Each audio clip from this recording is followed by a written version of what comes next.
আবারও আমাদের পুকুরে ছোট মাছ ধরেছে। এইগুলো আমরা ময়া মাছ বলি। আপনারা কি বলেন সেটা জানাবেন।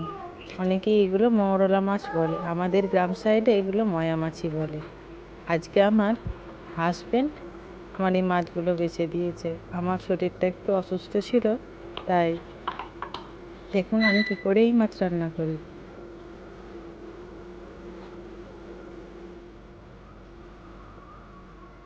এই মাছে কাঁচা লঙ্কা আমার খুব ভালো লাগে, সামান্য একটু গুঁড়ো লঙ্কাও দিয়েছি।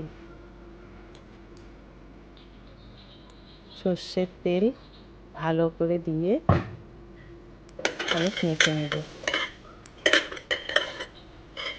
আমি কয়েক কুচি আমরা এতে দিয়ে দিয়েছি। কখনো কখনো টমেটো দিয়েও করি। বেশ ভালো করে মাখিয়ে নিয়ে একটু জল দিয়ে দিব।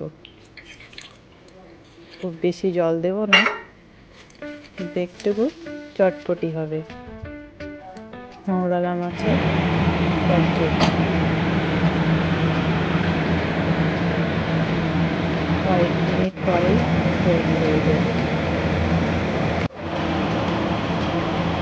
এটা আমি খুব একটা না ভালোবাসলেও আমার বর এটা খুব ভালোবাসে। এই ছোটো মাছ খেতে তার খুব ভালো লাগে, তাই জন্যই বেশি এই ছোটো মাছ রান্না করা।